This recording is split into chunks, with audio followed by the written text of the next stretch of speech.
Hello, I'm Bill Pollock. Welcome to MissouriNet.com, our final look at Missouri and Tennessee. And it's interesting how the Missouri Tigers continue to not get the respect they deserve, not just from the SEC and not just from SEC writers, but also from around the nation. And you look, for example, the betting line. Vegas has this game with Tennessee, a 3.5-point favorite. The Volunteers come into this game 5-5, 2-4 in the SEC.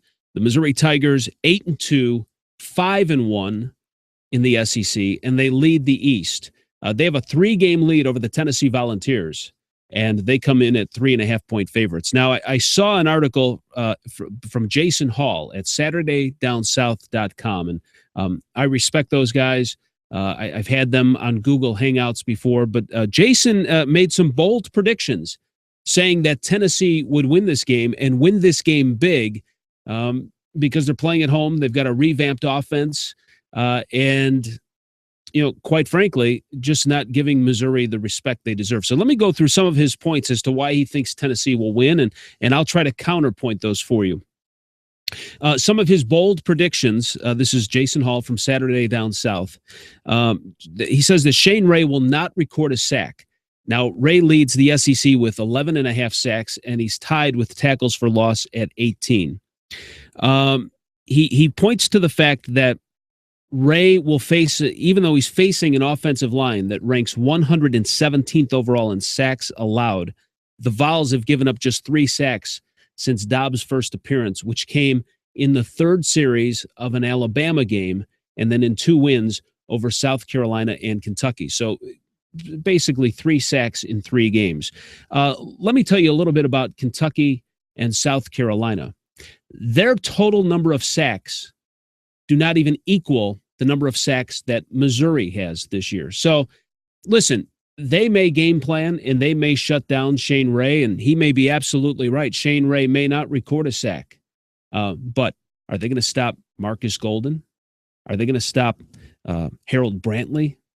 Are they going to stop Josh Augusta? Are they going to stop Matt Hoke? You can take Shane Ray's total number of sacks, 11.5, out of the equation, and the rest of Missouri's 12.5 sacks are still more than what South Carolina has had all year. So if he thinks that this team that ranks 117th in the country in sacks allowed is going to shut down this entire Missouri defensive line, I have a hard time with that one. Jalen Hurd will rush for over 100 yards. He says that he's increased his production since Dobbs has been inserted into the starting lineup. The freshman has 100-yard back-to-back games, including a career-best 125 yards against South Carolina. And he says that Hurd leads Tennessee in rushing yards and has had big games against solid defenses. If you're going to say that your career-best 125 yards comes against a solid defense and say that it came against South Carolina, let me look at the stats here. Rushing defense, South Carolina 14th, last in the SEC, giving up 5.7 yards per carry. Missouri is 6th in the SEC. Missouri has not had anyone rush for over 100 yards since the Georgia loss, and that game was a stinker. Yeah, absolutely. Mike Davis of South Carolina had 104. Tevin Campbell of Indiana had a big game. But since that Georgia loss, 4 games, and Mizzou has not given up more than maybe 85 yards rushing in one game. So, again, I have a little issue with that. I think Missouri's run defense is certainly a lot better. He also says that Mizzou quarterback Matty Mock has struggled to find his consistency and is turnover prone. I have a feeling that what he did is he may have seen the South Carolina game and the Georgia game very early on in the season. And you'll remember that South Carolina game, no Darius White, Jimmy Hunt got banged up, and Matty Mock completed just 12 passes in that game. 6 of them were to Bud Sasser. Other pass completions went to Wesley Leftwich, Lawrence Lee, Jamon Moore. He didn't have all of his weapons. And then, again, listen, I'm not making any apologies or any excuses for that Georgia game. That was a terrible game by Matty Mock. He got picked off 4 times. Nobody did anything right in that game. There was no defense, no special teams, certainly no offense. That was a bad game. If you take away those 4 interceptions, Matty Mock this season has 19 touchdowns and 6 interceptions. Not bad. I don't know if I would necessarily call that turnover prone.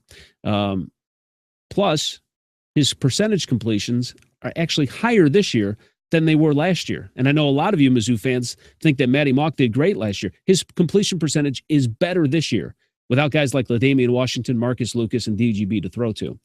So he's got a healthy wide receiver crew, and he's got a running game that now has an offensive coordinator that's focusing more on using the run to open up the pass.